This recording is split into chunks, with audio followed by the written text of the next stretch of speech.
ایک مرتبہ پھر اسرائیل نے ایک ظالم، سفاک اور دہشت گرد ملک ہونے کا ثبوت دیا ہے۔ ایک ایسا ملک، ایک ایسی ریاست اور ایک ایسی قیادت اور ایک ایسا نظریہ جو صہیونی ریاست کے قیام کے لیے نہ کسی انٹرنیشنل لا کی پرواہ کرتا ہے اور نہ ہی اس کے ہاں انسانیت کی کوئی قدر یا اہمیت ہے۔ جناب چیئرمین، 3 ہفتوں سے اس سو کالڈ مہذب دنیا کے سامنے غزہ کے اندر جو ہو رہا ہے وہ اس بات کا تقاضا کرتا ہے کہ یا تو یہ خود کو مہذب دنیا کہلانا چھوڑ دیں یا پھر ڈکشنری میں مہذب ہونے کے معنی کو تبدیل کریں۔ جناب چیئرمین، ایک چھوٹے سے خطے کے اندر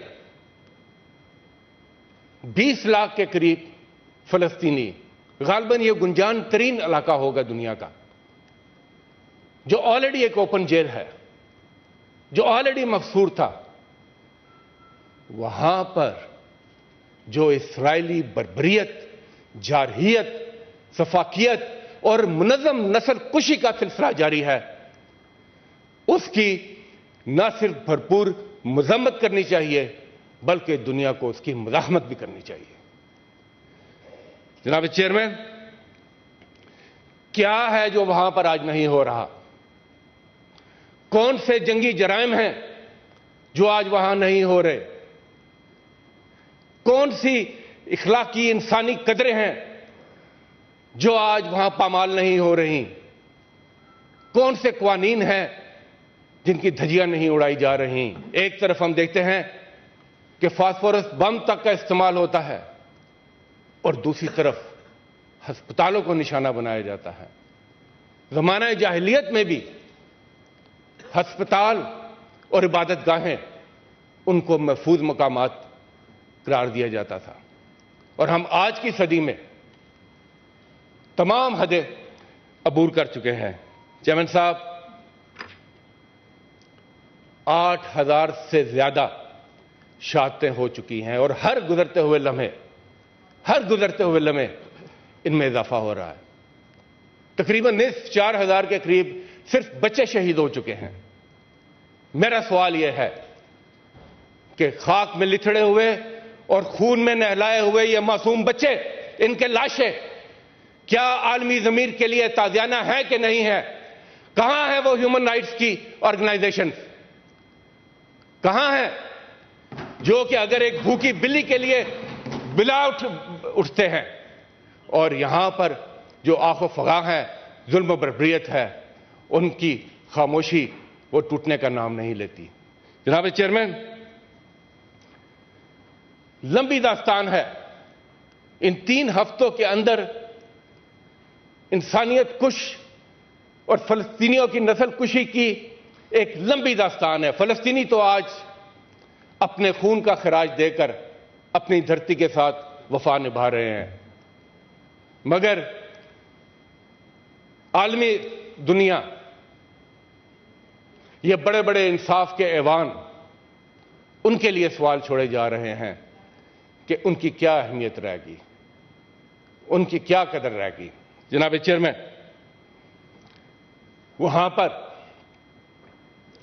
پانی، خوراک، ادویات، بجلی، مواصلات، کسی قسم کی کوئی رسائی نہیں، اور ایک بڑا انسانی المیہ جنم لے رہا ہے۔ دوسری طرف ہم دیکھتے ہیں کہ اقوام متحدہ کے سیکرٹری جنرل، ان کے بیان خوشائند ہیں، مگر ان کے بیان اور جنرل اسمبلی کی قرارداد کے باوجود وہاں پر کسی قسم کا کوئی عمل نہیں ہو رہا۔ سلامتی کونسل جس کی ذمہ داری ہے، میں جنگ بندی کا لفظ استعمال نہیں کروں گا، وہ کسی نے بڑا خوبصورت جملہ کہا تھا کہ تلوار اور گردن کے درمیان جنگ نہیں ہوتی، صرف قتل ہوتا ہے۔ یہ قتل عام ہے، یہ جنگ نہیں ہے، یہ یک طرفہ قتل عام ہے، یک طرفہ نسل کشی ہے۔ اور سلامتی کونسل جس کی ذمہ داری تھی، وہاں پر صرف مفادات اور بڑی طاقتوں کی اجارہ ہے۔ اور اس نے سوال اٹھائے ہیں سلامتی کونسل کی افادیت کے اوپر بھی۔ اب وقت آ گیا ہے کہ اس کے رول کو بھی ریوزٹ کیا جائے، اس کے دائرہ کار کو بھی بڑھایا جائے، اس کو بھی زیادہ ریپریزنٹیٹو بنایا جائے، اور ویٹو جیسے غیر جمہوری ہٹکندوں کے بجائے اس کو جمہوری اصولوں کے اوپر چلایا جائے۔ جناب چیئرمین، یہ تمام واقعات کھل کر ان ڈبل سٹینڈرڈز کی نشاندہی کرتے ہیں، جہاں خون کا رنگ تو ایک ہے مگر نسل کی بنیاد پر، مذہب کی بنیاد پر، مفاد کی بنیاد پر تفریق ہے، سٹینڈرڈ فرق ہے۔ اگر یوکرین کی جنگ ہوگی تو بیانیہ اور ریئیکشن کچھ اور ہوگا، مگر فلسطین اور کشمیر کے مظلوم مسلمانوں کے لیے بیانیہ کچھ اور ہوگا۔ یہ ڈبل سٹینڈرڈز پہلے بھی تھے مگر اب یقیناً یہ کھل کر سامنے آ گئے۔ مگر اس کے ساتھ ساتھ یہ بھی واضح ہونا چاہیے کہ یہ جو بربریت اس وقت غزہ کے علاقے میں ہو رہی ہے، یہ یہاں تک محدود نہیں رہے گی۔ اس کے عالمی امن پر بھی دور رس اثرات مرتب ہوں گے۔ اس کا سپل اوور باقی کئی ممالک کو بھی اپنی لپیٹ میں لے سکتا ہے۔ اس کے معاشی اثرات بھی ہوں گے، اس کے سیاسی اثرات بھی ہوں گے۔ جناب چیئرمین، آپ نے دیکھا کہ تیل کی قیمتیں ہوں، بین الاقوامی تجارت ہو، یہ سب اس سے افیکٹ ہوں گے۔ جیو پالیٹکس افیکٹ ہوگی، اور وہ جو ایک اسرائیل کے ساتھ جو تعلقات کی بات ہو رہی تھی اس میں بھی کمی آئے گی، کیونکہ اسرائیل کا اصل چہرہ سب کے سامنے کھل کر آ چکا ہے۔ اور جہاں تک پاکستان کا تعلق ہے، جناب چیئرمین، پاکستان کی ارض فلسطین سے ایک گہری وابستگی، جذباتی وابستگی ہے۔ یہ سرزمین ہے انبیاء کی، یہ مسکن ہے مقامات مقدسہ کا۔ ہمارا بیت المقدس سے تعلق لا الہ الا اللہ کی بنیاد پر ہے، ہمارا ان سے تعلق اصول کی بنیاد پر ہے، ہمارا ان سے تعلق اٹوٹ ہے، کسی عرب اور عجم کا مسئلہ نہیں ہے۔ اور پاکستان تو اپنے قیام کے ساتھ فلسطین کا کاز لے کر چلا تھا۔ قائد اعظم محمد علی جناح، ان کی سیاسی بصیرت اور ان کے افکار ہمارے لیے آج بھی مشعل راہ ہیں، اور ہمیں بتاتے ہیں کہ فلسطین پر ہمارا موقف کیا ہونا چاہیے۔ انہوں نے اس وقت بھانپ لیا تھا اور فلسطین کی سرزمین پر صہیونی ریاست کی مخالفت کی تھی، اور آخری دم تک ان کے ساتھ اپنا جو تعلق ہے، جو رشتہ ہے، وہ اس کو نبھایا تھا۔ جناب چیئرمین،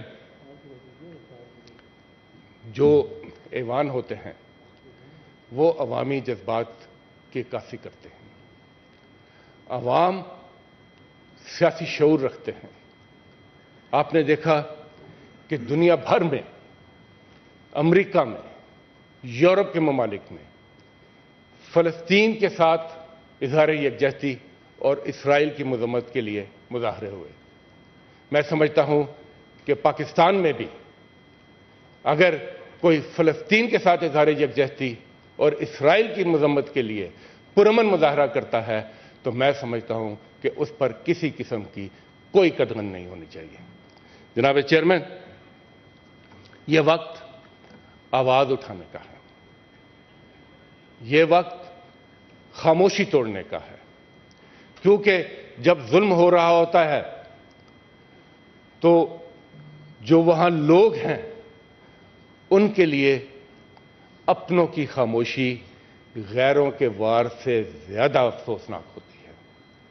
یہ خاموشی توڑنی ہے، ہر فورم پر آواز اٹھانی ہے، ہر جگہ پر. اور مجھے خوشی ہے کہ ابھی ہم کل ہی IPU کے اجلاس سے آئے ہیں جہاں پر سینٹ آف پاکستان کی بھرپور نمائندگی تھی، اور سینٹ آف پاکستان نے پاکستان کے عوام کی فلسطین کے حوالے سے وہاں پر بھرپور نمائندگی کی، اور مشاہد صاحب کا بڑا دبنگ خطاب تھا وہاں پر، اور میں سمجھتا ہوں کہ وہاں پر پاکستان کی آواز گونجی ہے. جناب چیئرمین، ان مسائل کے حل کے بغیر دنیا میں دیر پا امن نہیں قائم ہو سکتا. امن صرف جنگ کے نہ ہونے کا نام نہیں، امن انصاف کے ہونے کا نام ہے. جناب chairman, peace is not absence of war, peace is presence of justice. اور جب تک جسٹس کی بنیاد پر، انصاف کی بنیاد پر فیصلے نہیں ہوں گے، کہیں پر دیر پا امن قائم نہیں ہو سکتا. آج سیکورٹی کونسل کا اجلاس ہو رہا ہے، چائنا اور UAE نے اس کو موو کیا ہے.